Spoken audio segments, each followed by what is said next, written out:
Hello and welcome friends. मैं विशाल माथुर आप सभी लोगों को आपके अपने यूट्यूब चैनल एग्ज़ाम टारगेट सफलता की ओर एक कदम में स्वागत करता हूं। आज हम लोग बात करने वाले हैं एक मनोवैज्ञानिक के बारे में जिसका नाम है इब्राहिम मैस्लो। अब इनकी इम्पोर्टेंस इसलिए भी बढ़ जाती है कि इन्होंने एक ऐसा सिद्धांत दिया जो कि किसी भी कल्चर या किसी भी जोन की अगर मैं बात करूँ इस पूरे विश्व में सभी पर एक समान तरीके से प्रभाव डालता है। अब वो क्या था इनके सिद्धांत को, तो इनका सिद्धांत सबसे ज़्यादा एक नाम से प्रचलित है जिसका नाम है मानवतावादी सिद्धांत।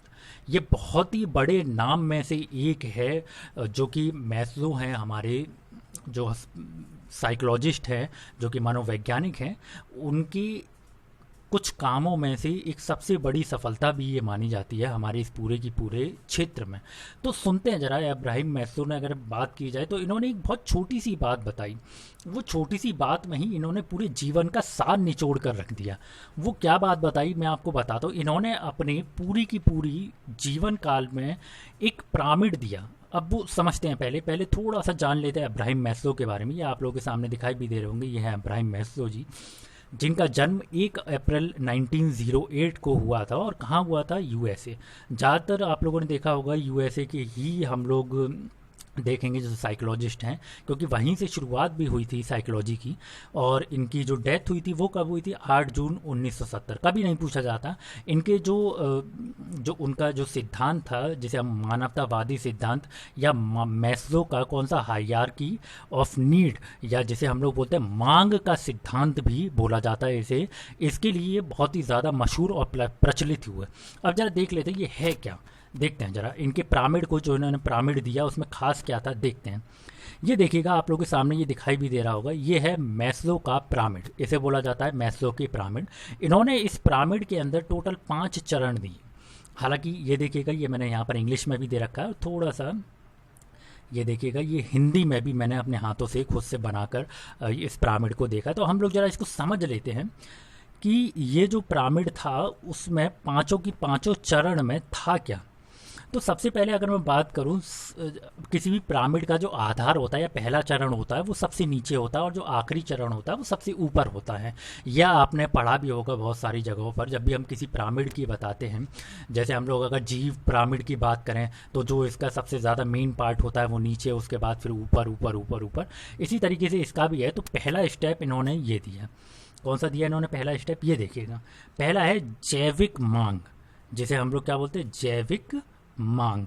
अब ये क्या था कि अगर मैं किसी भी मनुष्य की बात करता हूँ, कोई भी मनुष्य ले लूँ, तो उसकी सबसे पहली जो रिक्वायरमेंट होती है या सबसे पहली मांग होती है वो होती है जैविक मांग। जैविक मांग का मतलब सबसे पहले इंसान जीवित रहने के लिए, जैसे एक बात बोली भी जाती है, रोटी कपड़ा मकान, यही चीज़ें होती है ना पहली पहली हमें जीवन को शुरुआत। अगर मैं बात करूं जीवन को जीने के लिए, अगर मैं किसी भी एक नॉर्मल या किसी भी बड़े से बड़े व्यक्ति की बात करूं तो सबसे पहली उसकी क्या नीड होती है? रोटी कपड़ा मकान, यही है। देखिएगा इसमें भी दिखाई दे रहा होगा आपको, भोजन पानी और नींद, ये उसकी पहली आवश्यकता है, जैसा कि आप लोगों के सामने दिखाई भी दे रहा है। ये रहा भोजन पानी और नींद। उन्होंने अपने दूसरे चरण में क्या कहा? दूसरे चरण में जब किसी भी इंसान की जैविक मांग पूरी हो जाती है, मतलब उसे रोटी मिल जाता है, खाना मिल जाता है जो भी है उसका, और जो नॉर्मल अगर मैं बात करूं उसे पानी पीने के लिए मिल जाए, मकान मिल जाए, सोने के लिए मिल जाए, जब उसको ये सारी चीज़ें मिल जाती हैं तब वो अपने दूसरे चरण की ओर जाता है। दूसरा चरण क्या है मेरे मित्र?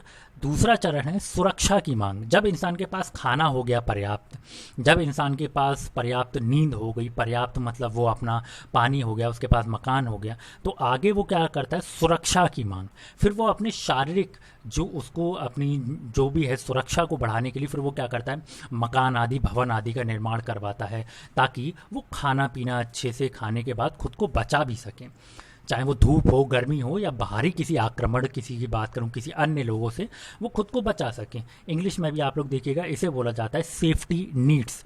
क्या बोला जाता है? Safety needs. अगर मैं बात करूं इसकी, तो जैसे आप लोग को एक, मैं अगर एक भिखारी का एग्जांपल देता हूं, भिखारी का एग्जाम्पल, जिसके पास खुद खाने पीने के लिए जगह नहीं है तो वो कहाँ से मकान बनवा पाएगा? जाहिर सी बात है ना। आगे अगर हम बात करें, इन्होंने अपने तीसरे स्टेप के अंदर दिए लव एंड बिलोंगिंग्स, या जिसे हम लोग बोलते हैं प्यार या नाते रिश्तेदार। तीसरा स्टेप था उनका प्यार या नाते रिश्तेदार। फिर वो क्या करता है, जब उसके पास खाना हो गया, जब उसके पास घर हो गया, तब वो क्या ढूंढने के लिए निकलता है। जाहिर सी बात है, अगर मैं बात करूं, मेरे पास अगर पर्याप्त खाना है और मैंने अपनी सुरक्षा के भी पुख्ता इंतजाम कर लिए हैं, तो उसी के बाद ही मैं शादी जैसे पड़ाव पर जाऊंगा। फिर मैं रिश्तेदार बनाना चालू करूंगा। फिर मैं क्या करूंगा, लोगों को, जैसे रिश्तेदारी अगर बात की जाए, माँ बाप जो कि हमें गॉड गिफ्टेड होते हैं, उसके बाद जो रिश्तेदारी होती है उनकी बात कर रहा हूँ। चाहे वो फ्रेंड्स हैं, चाहे वो अगर मैं बात करूँ कोई भी अदर फैमिली, नए फैमिली मेम्बर्स हैं, उनके बारे में बात करता हूँ। और भी कई सारे लोग हैं जैसे कि वाइफ वगैरह, जो ये सारी चीज़ें हैं। तो एक चीज़ याद रखिएगा, जब तक इंसान, जाहिर सी बात है, अगर कोई इंसान रोड पर खाना मांग रहा है तो उसे पहले खाने की सूझी होगी। वो कहाँ शादी की सोचेगा, कहाँ शादी की सोच पाएगा, कहाँ घर की सोच पाएगा। आगे अगर हम बात करें उसके चौथे चरण की बात करें, एस्टीम, या जिसे बोला जाता है सेल्फ रेस्पेक्ट, या जिसे बोलता है आत्मसिद्धिकरण, सॉरी आत्मसिद्धिकरण, सम्मान। जो इसका चौथा स्टेप था, सम्मान या पहचान। अब उसमें क्या है मेरे भाई, जरा इसको भी समझते हैं। जब इंसान को खाना मिल गया, उसे रहने के लिए आर्थिक या शारीरिक वो मिल गया, सुरक्षा मिल गई। जाहिर सी बात है, क्या किया, मेरे को जितना खाना था मैंने उतना खा लिया। उसके बाद मुझे पैसे जोड़ने थे, मैंने वो भी जोड़ लिए। फिर उसके बाद मैंने अपने रिश्ते नाते बना लिए। फिर मुझे क्या है, जब मैं ये सारी चीज़ों में हो जाता हूँ सफल, उसके बाद फिर मुझे किसकी मांग होती, सम्मान की। किसकी मांग होती है, सम्मान की। और फिर आगे आखिरी स्तर पर आता है आत्म सिद्धिकरण, या जिसे बोलते हैं सेल्फ एक्चुअलाइजेशन। तो सॉरी सेल्फ एक्चुअलाइजेशन का सिंपल क्या, मैं आपको एक छोटा सा एक डेमो देना चाहता हूँ। उसको मैं, अगर एक बात से सुनिएगा, एक छोटी सी।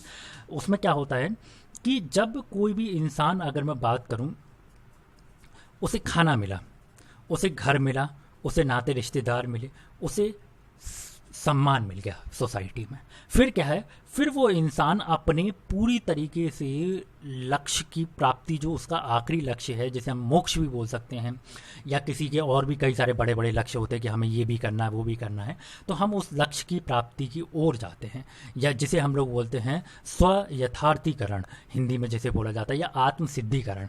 मतलब कि फिर हम अपने अंदर की चीज़ों को, फिर हम अपने अंतर आत्मा को शुद्ध करने में नजर आते हैं। जैसे कि अगर मैं बात करूं, जैसे हमारे पेरेंट्स हैं, वो लोग क्या करते हैं, सबसे पहले वो पैदा हुए, पैदा होने के बाद उन्होंने धीरे धीरे करके उन्हें रोटी कपड़ा ये सारी चीज़ों की ज़रूरत पड़ी, उन्होंने वो कमाया।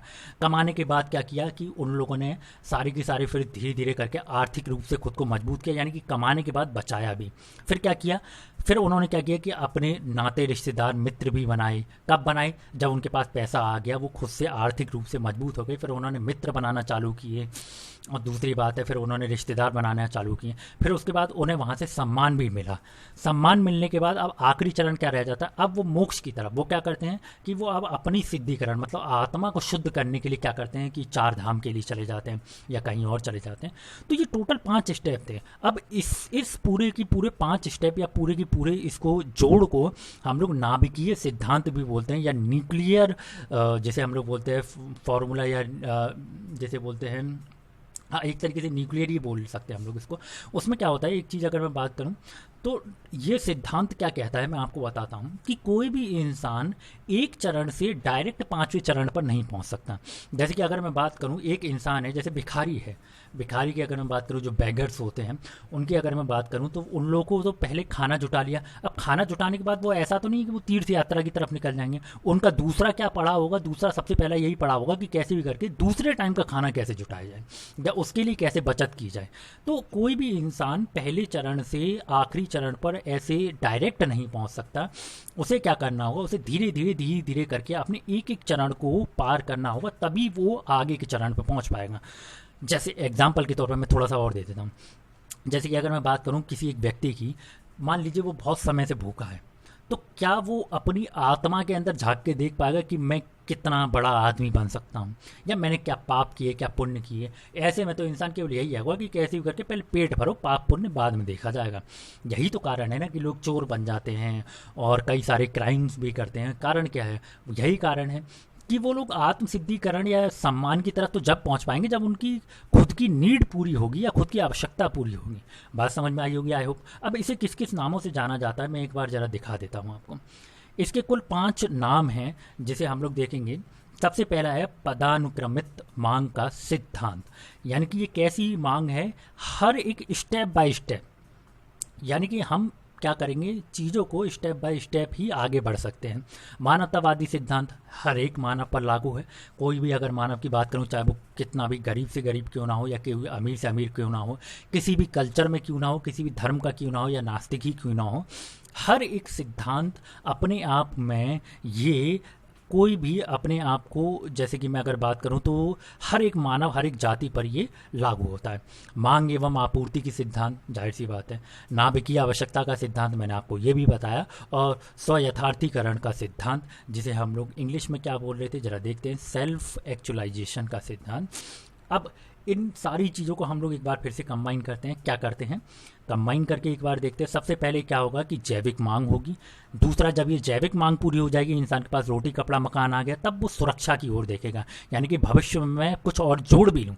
जब उसकी ये मांग पूरी होगी और उससे कुछ अगर ज़्यादा बचता है उसके पास, तो वो क्या करता है कि आर्थिक और शारीरिक रूप से खुद को मजबूत करने की कोशिश करता है, यानी कि जोड़ना ही में विश्वास करता है। फिर आगे क्या होता है, जब उसके पास धीरे धीरे करके पैसा आता है, तो जाहिर सी बात है दोस्त और रिश्तेदारी भी आती है। जाहिर सी बात है, अगर आपके पास पैसा नहीं है तो आपको पूछने वाला कोई नहीं है। आगे अगर बात करें, जब रिश्तेदारी भी हो गया, आपके पास आर्थिक मजबूती भी है, रोटी कपड़ा मकान भी है, तो लोग आपको सम्मान देंगे, आपकी पहचान भी बनेगी आगे जाके।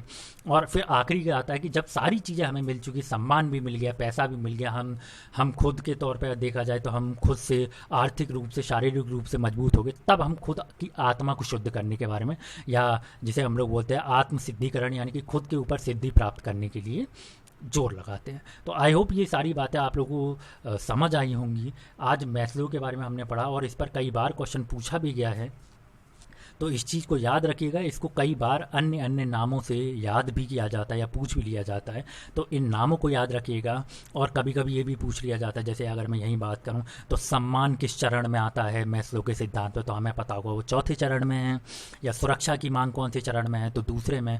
तो ये बहुत बार पूछे जाते हैं, क्वेश्चन अलग अलग तरीके से होता है। हमें क्या करना है, हमें आपका अपना बेसिक मजबूत करना है, बस।